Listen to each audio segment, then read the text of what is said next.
Good morning, ladies and gentlemen.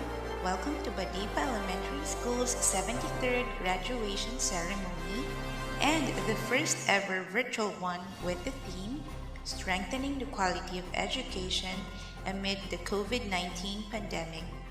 Good morning, everyone. Today is a day of rejoicing, for it marks the first step that every child must undertake to open up to another important stage of their lives. Welcome to the Badipa Elementary School Graduation Ceremony 2021. I am Teacher Grija. I am Sir Victor, and we are your masters of ceremony this morning. At this juncture, let us meet the prime movers of this incessant quality education, starting with our school's division superintendent, Madam Fatima Reyes Buado. Our Assistant Schools Division Superintendent, Dr. Russell Jim V. Tamayo. Our CID Chief Education Supervisor, Dr. Edgar F. Olua. Our SGOD Chief Education Supervisor, Dr. Mario E. Campilla. Our Public Schools District Supervisor, Madam Dolores G. Lagmay. And of course, the teaching force of Badipa Elementary School, headed by our principal, Madam Plida S. Andrada. Next is Ma'am Rufina V. Kaabay, Master Teacher 2. Manny R. Quizan, Master Teacher 2. Mildred G. Kuntawe, Master Teacher 1. GVG Arellano, Master Teacher 1. And here are the kindergarten teachers, headed by their grade chairman, Ma'am Catherine B. Tineza.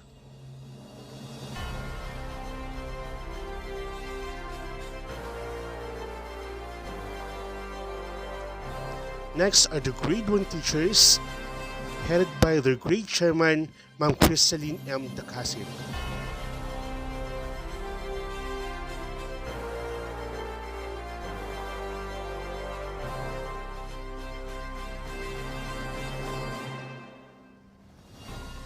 Followed by the grade 2 teachers, headed by their grade chairman, Ma'am Mary Ann B. Bravo.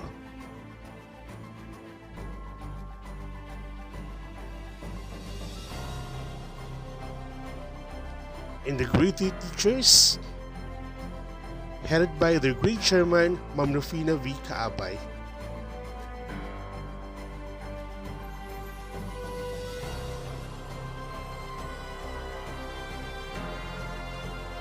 And here are the grade 4 teachers, headed by their grade chairman, Ma'am Veronica G. Manipon.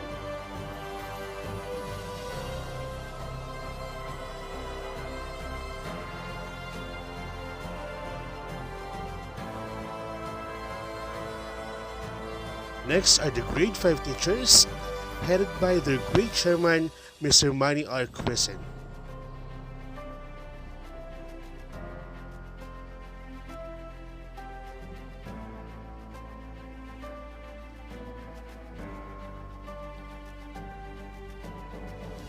And lastly are the grade 6 teachers, headed by their grade chairman, Mr. Wilson M. Agbanlog.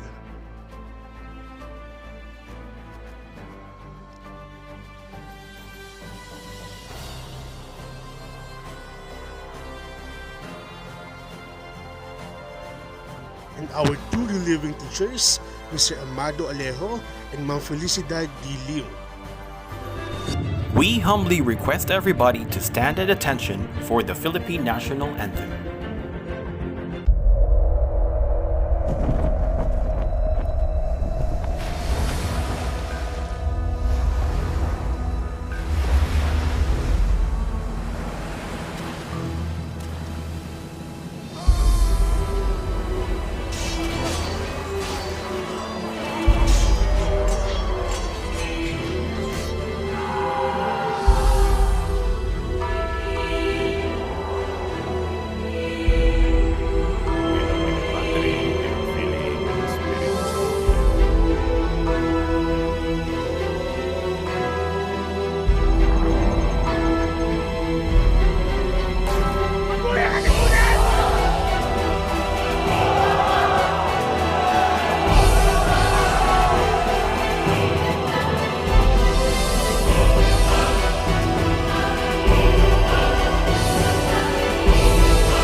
Mga kababayan, ang pambansang awit ng Pilipinas.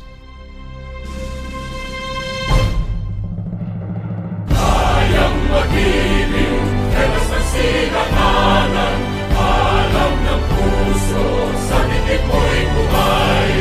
Lupang hinirang, kuya ka ng magiting, sa manlulupin, di ka pasisingil, sa nagatang tutok sa simoy at sa langit mong pagaw, ay hinatang tula, kawin sa pagkayang minamahal. Ang isang ng matawad ko'y tagumpay na nag-iindig, ang bituin at araw niya kailan pa may di magtitindig. Luman ang araw ng walhati pagsinta, buhay langit sa piling mo. Ang inigaya na pagkay mga amin, ang mamatay ng dahil sa'yo.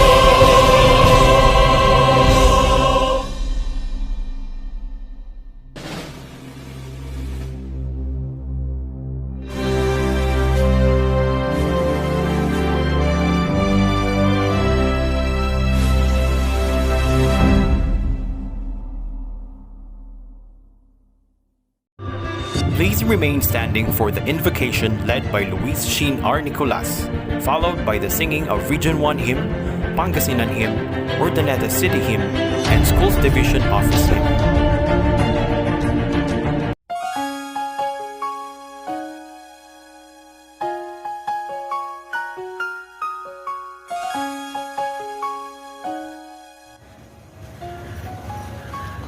Aming Diyos, Ama na nasa langit, sa pangalan ng iyong bugtong na anak na si Jesus. Kami po ay nagpapasalamat sa iyong kabutihan. Sa aming pag-aaral na magtatapos sa taong ito na 2020-2021. Lubos po ang aming pasasalamat na sa gitna ng pandemic na ito, dulot ng COVID-19. Kami ay inyong iningatan at sinamahan 10 ng aming pamilya. Maging ang aming mga guro na masikap na nagturo sa amin at gumabay sa aming pag-aaral. Ganon din ang aming punong guro na si Madam Ida S. Andrade.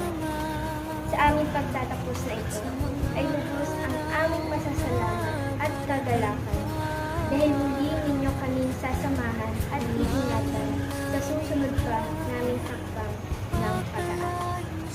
Ito po ang aming panalangin sa matamis na pangalan ng aming Panginoong Jesus. Ikaw na ang bahala sa amin naman at sa mga araw na darating pa.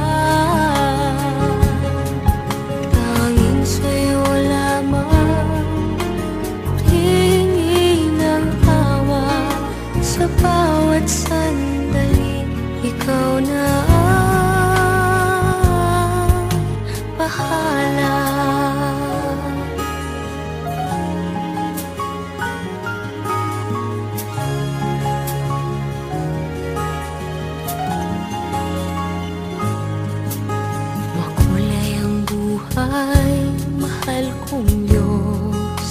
Sana pagmamahal mo sa mundo'y bumuhos.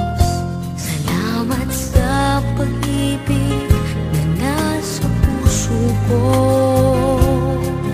Salamat sa buhay na galing sa'yo. Ikaw na ang bahala sa amin, Ama, at sa mga araw na darating pa. Dalangin namin ay pagpalain mo sana. Ikaw ang pag-ibig namin at pag-asa. Ikaw na ang bahala sa amin, Ama, at sa mga araw na darating pa. Tanging sa'yo lamang hihingin ng awa sa bawat sandali. Ikaw na ang bahala. Ikaw na ang bahala sa amin, Ama, at sa mga araw na darating pa. Dalangin namin ay pagpalain mo sana. Ikaw ang pag-ibig namin at pag-asa. Ikaw na ang bahala sa amin, Ama, at sa mga araw na darating pa. Tanging sa'yo lamang hihingin ng awa sa bawat sandali. Ikaw na ang bahala.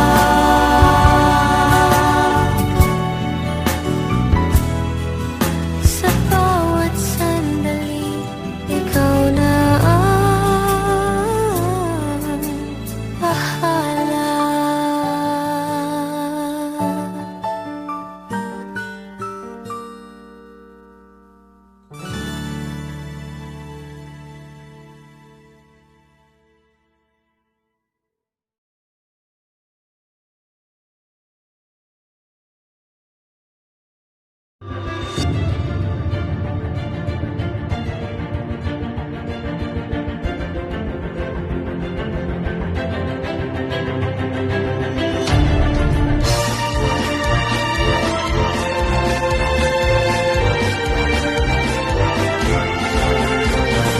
Mountains and the rivers, to the plains and winding trails, to the shores where breezes linger. That's the place I love so well. It's the home of men who love her, men who died to keep us free, men who told no bad the weather, that one will never be. Region 1, oh Region 1, there's no better place I see. Region 1, oh Region 1, dearest home by far to me. From her care I learn my lessons, in her veils I work and pray. She has kept me safe and happy as I live on day by day. From to other lands I wander as I search for wealth and fame. In my heart I will remember Region 1, beloved name. Region 1, oh Region 1, there's no better place I see. Region 1, oh Region 1, dearest of my heart's need. Other lands I wander search for wealth and fame. In my heart I will remember Region 1, beloved name. Region 1!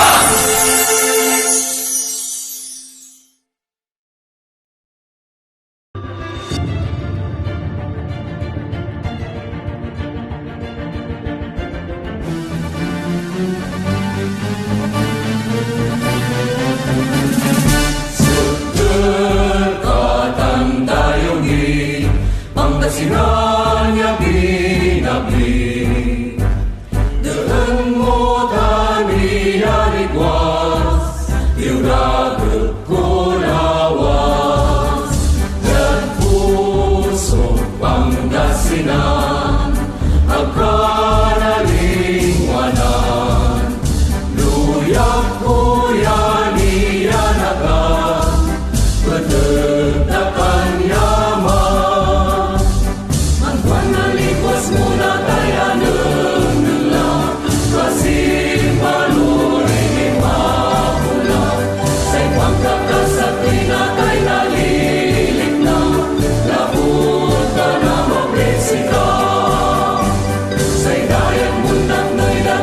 Sa yaman, sa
Ladies and gentlemen, to inspire our graduates, we shall now hear the welcome remarks of our spirited and unflinching principal, Madam Plida S. Andrada.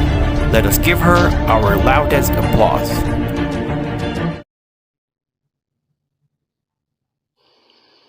Our school's division superintendent, Ma'am Fatima Arbado, our assistant schools division superintendent, Sir Russell Jim V. Tamayo, our SGOD chief, Dr. Mario Campilla, our CID chief, Dr. Edgar Olwa, our public schools district supervisor, Ma'am Dolores G. Lagmay, PTA officials, headed by Romel Ichanes, barangay officials of Bayawas and Dilan Paurido, fellow teachers, parents, graduates, and completers. Good morning.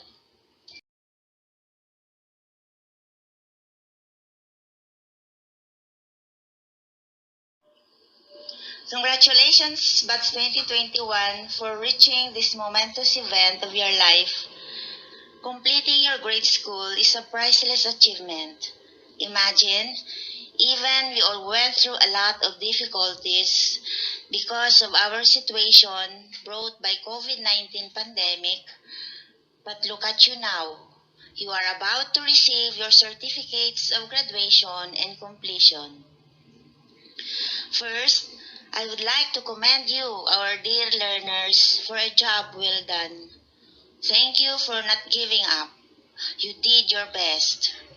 Second, your parents, guardians, tutors, and friends who untiringly guided, helped, and assisted you with all your lessons. Lastly, your teachers, who made all resources possible during the distribution and retrieval phase of your activity sheets, modules, and textbooks. They even conducted kumustahan online just to make sure that you are updated in your lessons and ensure that you are learning well.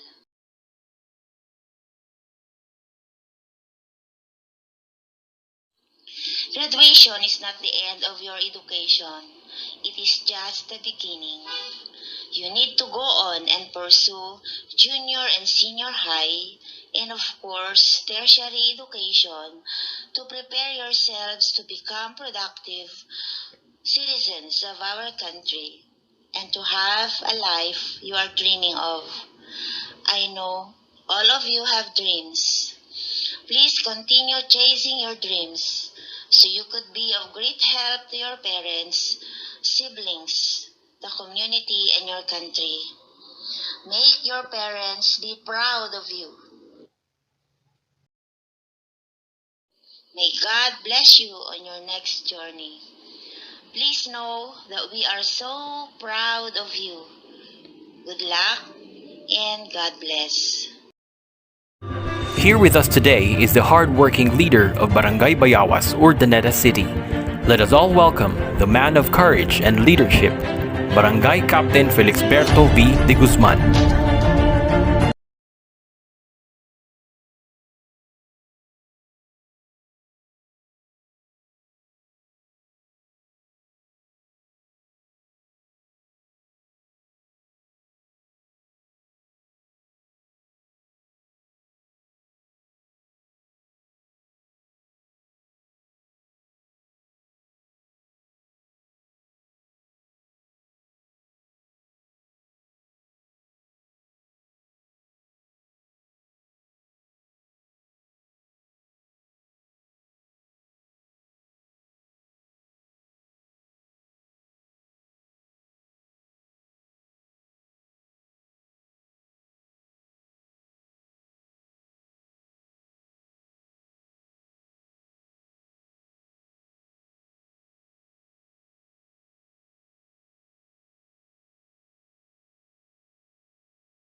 He is the spearhead of our beloved Barangay Dilan Paurido, Urdaneta City.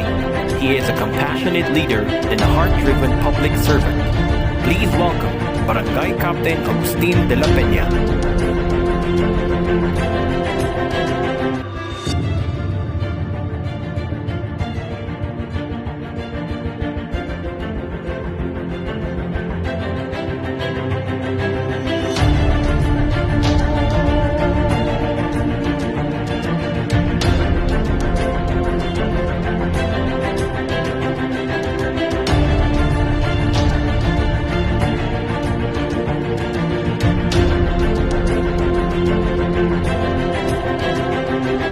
The next person who will deliver us his message is a man of honor and also the distinguished leader of the Parents and Teachers Association of Badipa Elementary School. Let us all give a hand to our dear PTA President Romel Echanes. Bago ko ibigay yung aking mensahe sa inyong lahat na mga mag-aaral, gusto ko munang i-acknowledge yung presensya ng ating butihing principal na si Madam Plida Andrada at sa lahat ng mga teaching staff ng Badipa Elementary School, sa lahat ng mga teachers na laging tumutulong para sa mga bata, at sa lahat ng mga magulang na naka-join para sa graduation na ito, at sa inyong lahat na mga gagraduate at mabibigyan ng parangal sa araw na ito. Alam ko na sa buhay natin, napakahalaga yung edukasyon. At alam ko na papasok na naman kayo sa panibagong yugto ng inyong buhay. At ito ay panibagong pakikibaka, panibagong pag-aaral na naman yung inyong susungin dahil mag-high school na kayo. And after ng high school, magka-college na kayo. Kaya ngayon, pagpunta nyo sa high school, kahit saan mang school kayo pumunta, ay mag-aral kayong maigi para masuklian nyo yung paghihirap ng inyong mga magulang dahil ang pag-aaral ay napakahalaga sa bawat isa sa atin. Dahil kahit saan ka man naroon, saang bansa ka man mapunta, saang lupalop ng mundo ka man makarating, yung natutunan mo sa pag-aaral mo ay madadala mo at walang makakakuha sino man. Mga bata, magsumigasig kayo, magsumikap kayo para sa inyong pag-aaral dahil ito ang huhubog para sa inyong kinabukasan. At ito ang makakatulong para sa inyong pag-unlad, kaagapay nyo sa inyong buhay na tinatahak hanggang sa kayo ay dumating sa edad ng pagpapamilya. Ito ay inyong magagamit. At alam ko na kapag lagi tayong nag-aaral, lagi tayong nagbabasa ng aklat, ay mas lalong makakatulong para malinang yung ating kaisipan at marami tayong malalaman at ma-develop yung ating kaalaman. Mayroon nga tayong kasabihan na knowledge is power. So, kapag mayroon kang kaalaman, ito ang magiging kaakibat mo sa lahat ng iyong gagawin, sa lahat ng iyong trabaho na papasukin. Sa pamamagitan ng pag-aaral, ma-achieve nyo yung mga yan. Kaya mga bata, mas lalo pa kayo magsumikap, lalo na itong after ng graduation ninyo, mag-high school na kayo, mas lalo nyo panggalingan para ito yung magiging pundasyon nyo kapag nagkolehiyo kayo. At makakasabay kayo kahit anumang kurso na gusto ninyong kunin. I-goal nyo na dapat makapagtapos kayo ng pag-aaral hanggang kolehiyo. Na dahil sa panahon ngayon, hindi na imposible yung makapagtapos ng kolehiyo. Hindi na imposible yung makapagtapos ng pag-aaral. Dahil may mga scholarship program na ang ating gobyerno sa mga state universities natin na kapag may 85 average yung grade mo, pwede kang mag-take ng scholarship. At kapag nakapasa ka rito, ikaw ay magiging scholar ng bayan at hindi ka na magbabayad maski 5. Kaya kahit gaano kahirap yung ating buhay, kapag nagsumigasig tayo sa pag-aaral, makakapagtapos tayo hanggang kolehiyo. Hindi imposible makapagtapos ng kolehiyo. Ihahalin tulad ko sa inyo yung aking mga anak na pinilit nilang makapaglinang ng kanilang talino para sa kanilang pag-aaral. Nagsumigasig sila, nagsumikap sila. Hindi ko sinasabi ito dahil sa nagyayabang ako, kundi sinasabi ko ito sa inyo para maging example ito sa inyo. Dahil lahat yung 3 kong anak na nag-aaral sa kolehiyo, maski 5 wala akong binabayaran sa kanila dahil sa kanilang pagsusumigasig at pagsisikap na makapagtapos ng pag-aaral. Ginalingan nila sa kanilang high school. Nung graduate sila ng high school, mataas yung kanilang grades. Nakapag-take sila ng scholarship at ngayon, magtatapos na yung aking 2 anak, yung kambal ko, na scholar.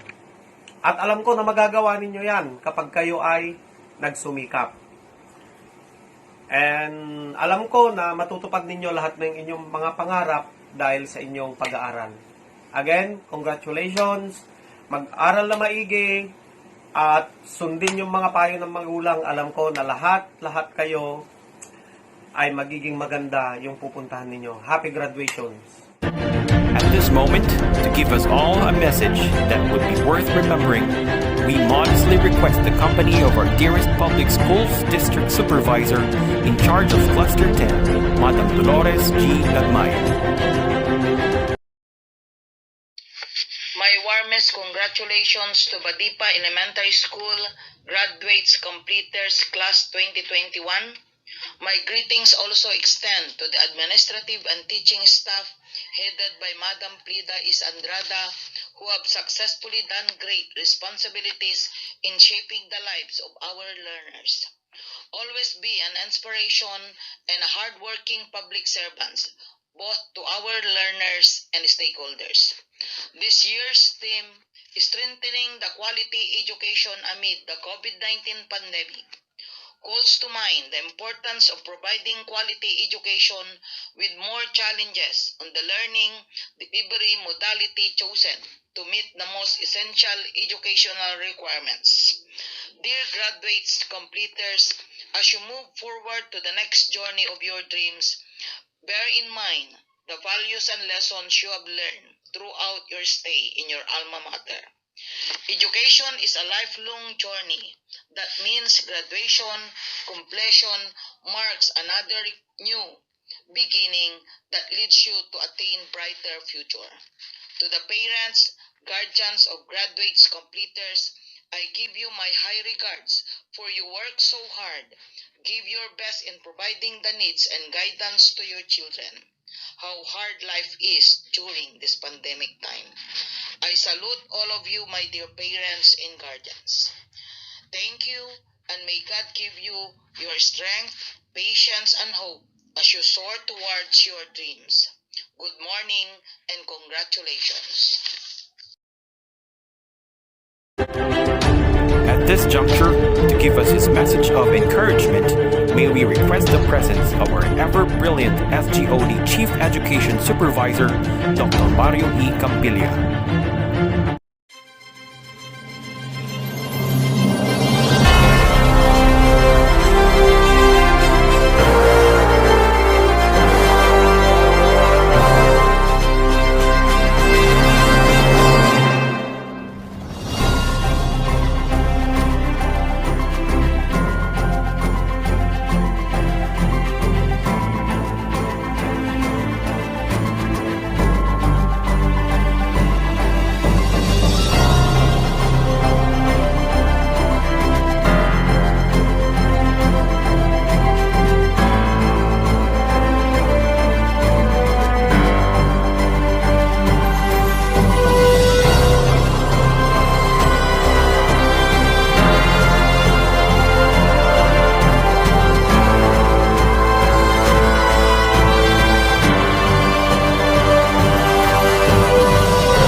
this juncture, to give us his message of encouragement, may we request the presence of our ever-brilliant FGOD Chief Education Supervisor, Dr. Mario E. Campilla.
At this moment, may we all hear a message coming from the man of action and principal from the Schools Division Office of Urdaneta City, no other than our Assistant Schools Division Superintendent, Dr. Russell Jim V. Tamayo. To the administrators, teachers, support staff, parents, and most of all, our dear graduates na impuswan akablaaw kada kayo amin. There was a king who received a very special gift. Two beautiful, magnificent eagles. The king handed them over to an expert in training eagles. After a month, the trainer informed the king that one of the two eagles was really doing well, flying majestically into the heights of the sky. But the other one had not moved at all from its branch from the very start of the training. The king asked the sorcerers from all over the place to make the eagle move. But the bird just didn't fly. Having tried everything he could, the frustrated king said to his minister, "We need someone who is more familiar with birds and can solve this problem. Go! Look for someone like this and assign the task to him." The next morning, the king was thrilled to see the second eagle soaring high above the palace gardens. Delighted, he called his minister and asked him to bring the doer of this miracle to him. The minister brought a simple farmer to the king. The king asked the farmer, "How did you make this eagle fly?" The farmer replied, "It was very easy, Your Royal Highness. I just simply cut the branch on which the bird was sitting." My dear graduates, you are created to fly and to live by the incredible potential that you have all been invested with. Most often, you sit on your branches, clinging on the familiar and easy things, remaining stuck in your comfort zones, and unwilling to venture up. What is the branch that restrains you to fly? Is it the boredom brought about by the community quarantine imposed in our locality? What's the fear that stops you from taking a risk? Is it the lack of gadget or financial support for your schooling? What is the weakness that inhibits your growth? Is it the unaccustomed distance modular learning modality we employ in this pandemic? Unless you cut off the brands you are clinging to and free yourselves, you can never take off and reach newer heights in your life. The possibilities are endless. Just come out from your shell. Salutations to the proud parents and dedicated teachers. The wind beneath your wings. They are indeed very instrumental in strengthening the quality of your education amidst the COVID-19 pandemic. Looking forward to see beautiful and magnificent eagles soaring high in the sky. You are the eagles we expect to see dominating the heavens. Get a move on. Cut the brands and take your flight. Discover, express, live, fly. Velut aquila subvola. Soar like the eagle. Naragsak nga panagturpos kada kayo amin anak. God bless us all. She is a woman of integrity, passion, and dedication. She is the most distinguished leader of our very own Schools Division Office of Urdaneta City. Ladies and gentlemen, let us all hear from our beloved Schools Division Superintendent, Madam Fatima R. Buado, CESO 6. With the entire Schools Division Office Urdaneta City family, we extend our congratulations to all our graduates, completers, and awardees for school year 2020-2021. The closing of this school year symbolizes the triumphs of those who profoundly believe that education is vital for the progress of our country. This year's theme, Kalidad ng Edukasyon, lalong patatagin sa gitna ng pandemya, strengthening the quality of education amid the COVID-19 pandemic, call for steadfast actions to expand your horizon, to enrich your ideas, to hone more your skills and talents, and to exemplify your values. The intensity of your efforts should not stop with this occasion, but rather your graduation ceremony, your completion ceremony, the awarding ceremony should inspire you more to pursue excellence with a sense of gratitude o pasasalamat for the unwavering support of your alma mater, your loved ones, especially your parents, your guardians, and the whole community who have assisted you and continue to help you in pursuing your dreams.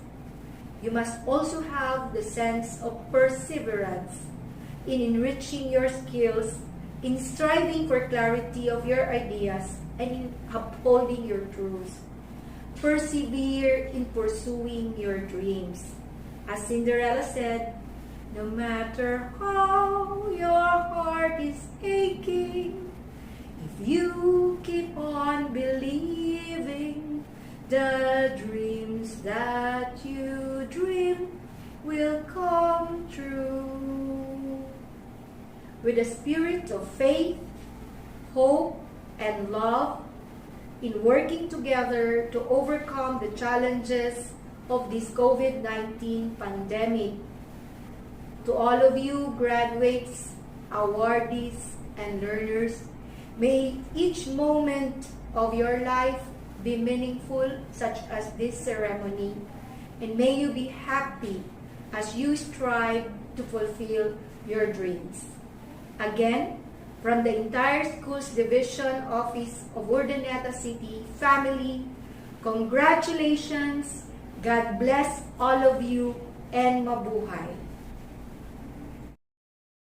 He is the man behind the success of DepEd Regional Office 1 and also a man of wisdom and commitment. Let us all lend our ears to no other than our ever-inspiring Regional Director, Dr. Tolentino G. Aquino. It is with great pleasure and admiration that I convey my best wishes and profound felicitations to all the graduates, completers, and academic awardees of the school year 2020-2021.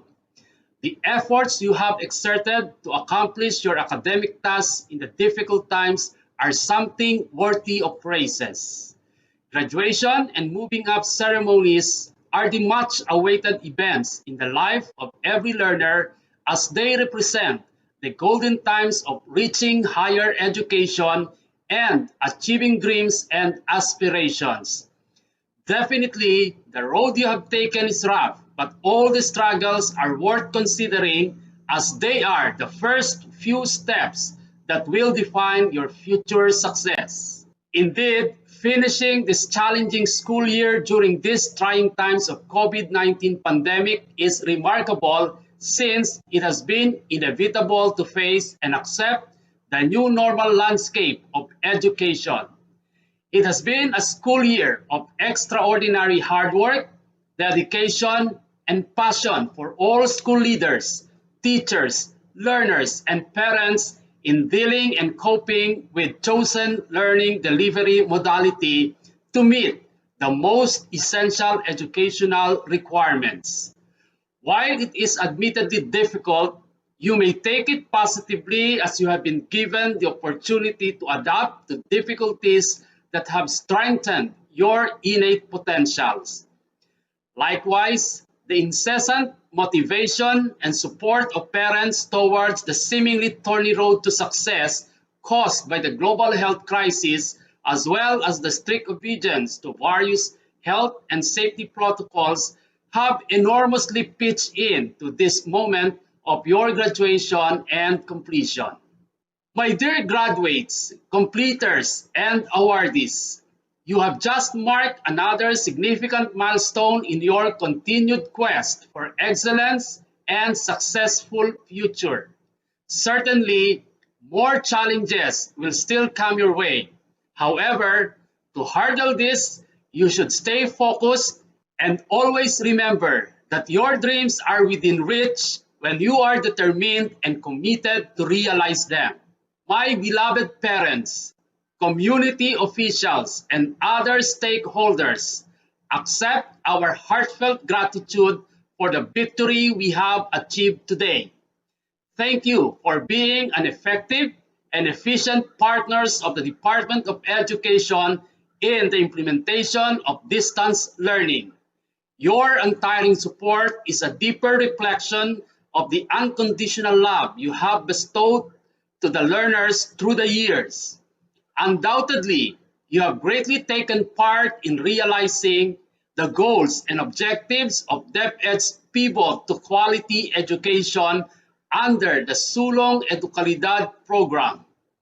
Our sincere commendations to all our DepEd officials, the school administrators, faculty members, and non-teaching staff for providing the highest degree of service para sa bata, para sa bayan. Finally, with this happy celebration of your graduation and completion, it is with confidence to say that you have given our theme for this year, strengthening the quality of education amid the COVID-19 pandemic, a very special meaning. Congratulations and have a wonderful graduation day and moving up ceremonies. Joining us today is a superwoman and an excellent visionary. Ladies and gentlemen, to give her warmest greetings and message to all people who have been parts and parcels of DepEd, please welcome the Secretary of the Department of Education, Leonor Magtolis Briones.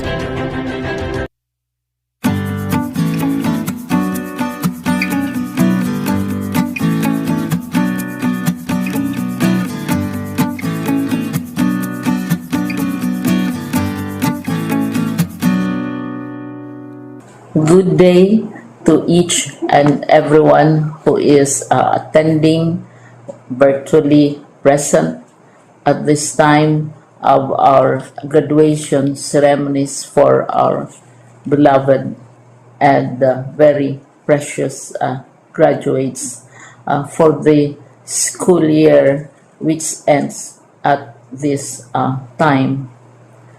First of all, I'd like to greet the parents and family members without whose sacrifices, whose reminders, and whose participation in the learning process for our graduates have resulted in this culmination program.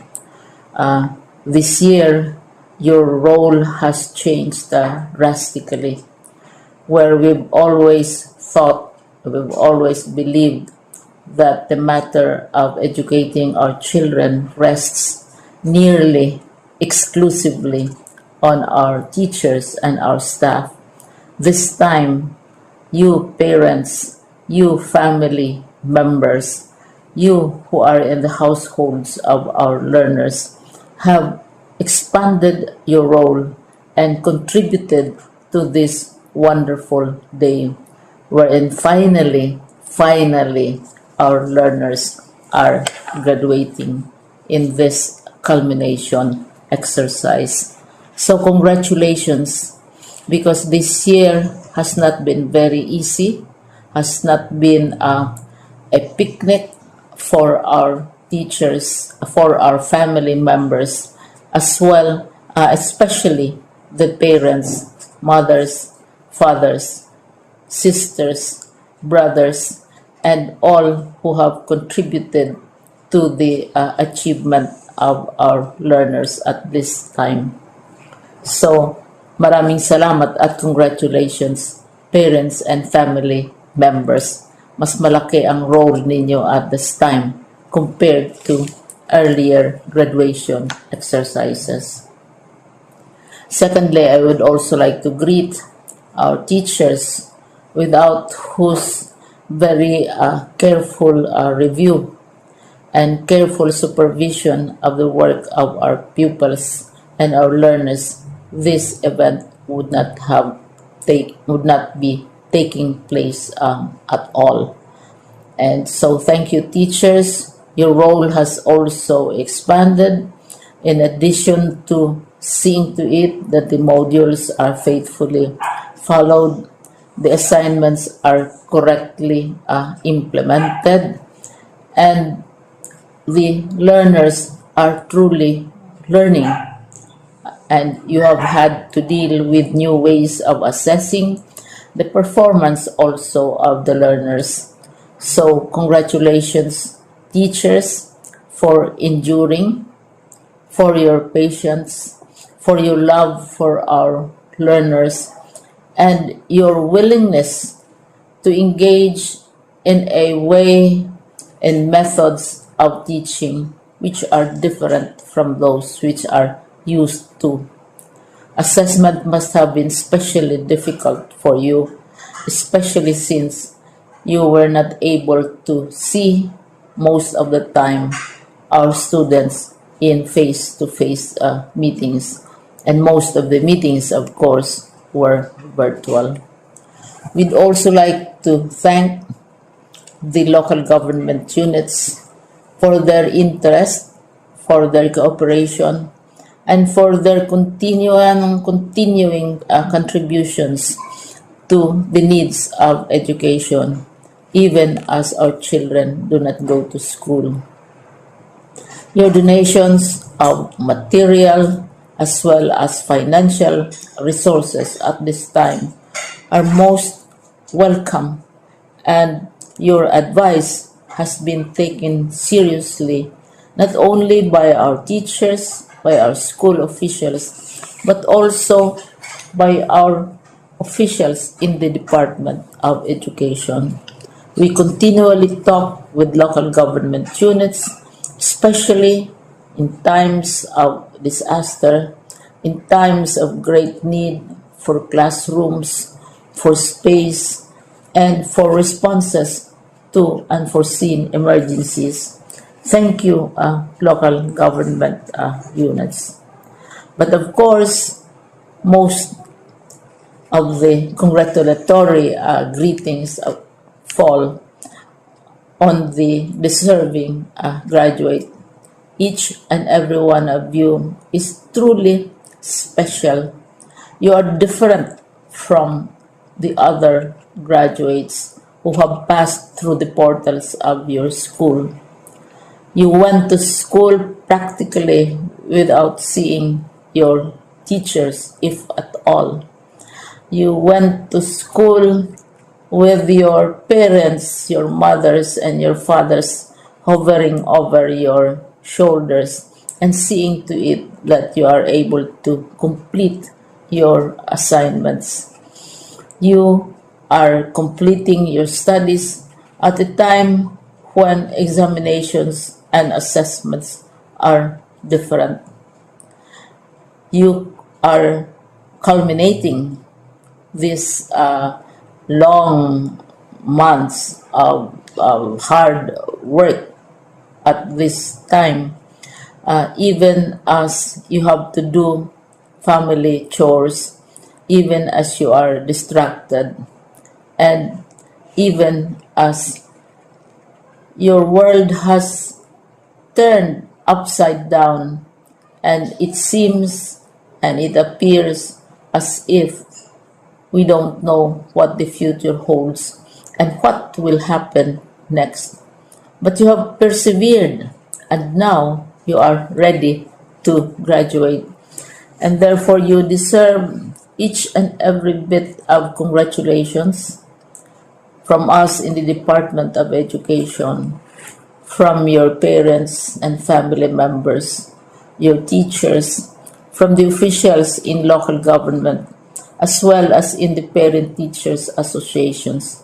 You deserve each and every single congratulatory pat on your back, each hug, virtually, of course, and each greeting, which I am sure you are also receiving virtually.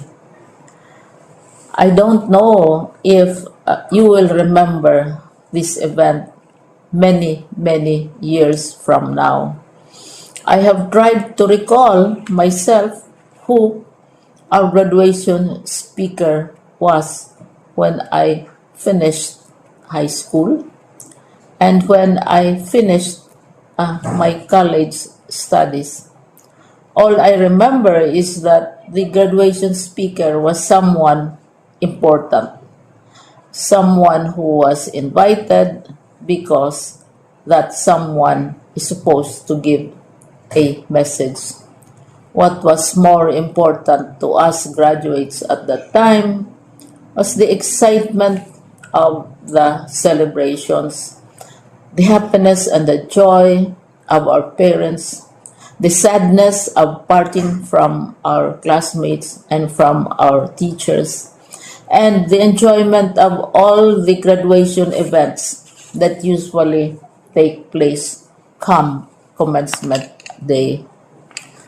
When I was a college student, we had a series of events which were designed to embed in our minds, which were designed to help us remember and not forget our days in college.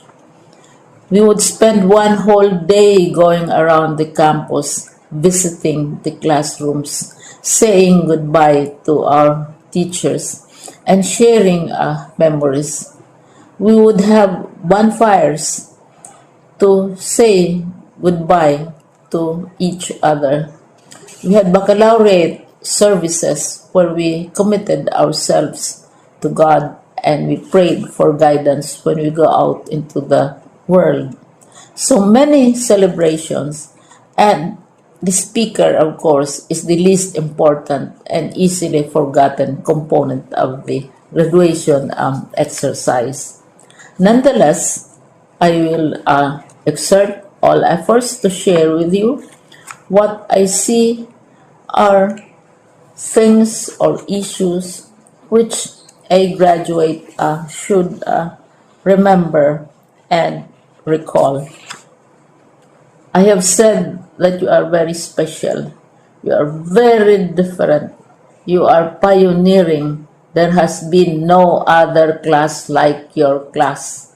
There has been no other graduate like you as a graduating student, because you are the very first graduate of the blended learning response to education in the Philippines.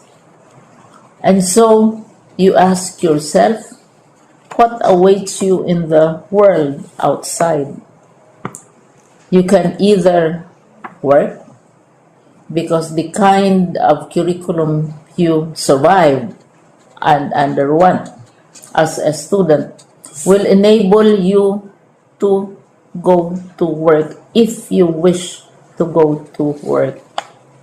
Some of you will proceed to further studies, and this would be a wonderful thing, because there are many opportunities for further expanding your knowledge, for further answering and looking for explanations of issues, events that make you curious, especially in science, in technology, and also in the arts. So you can work, you can go to further studies, and perhaps some of you will settle down, hopefully not too soon, so you can pursue what you really want to do. So today, this is why we call this exercise a commencement exercise. It's not the end of our studies. It's not the end of all our efforts with blended learning, with modules, with floods, with earthquakes, and of course with COVID. It's a commencement of doors opening to you. More doors will be opened because you are a graduate.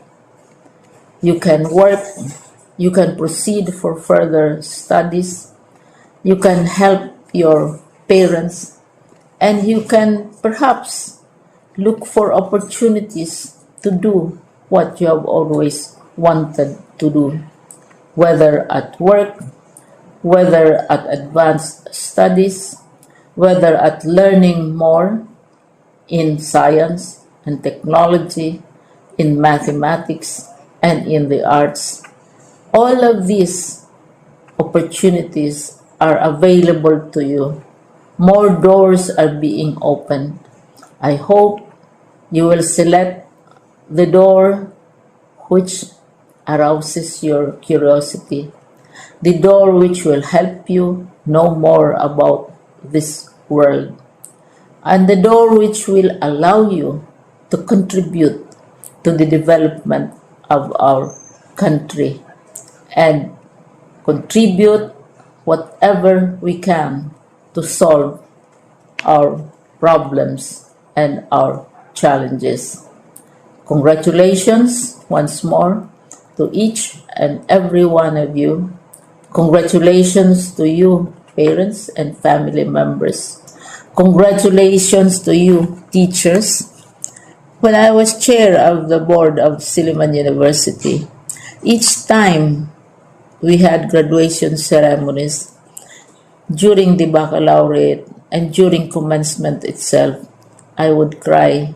I would cry because you are sending out into the world a new batch of graduates, and we want to be sure that what is awaiting them is appropriate. We want to be sure that they are ready for what awaits them when they select which door to open. And so, we tell you, go out to the world, do whatever you want to do. God be with you, and be assured that all of us love each and every one of you. Congratulations.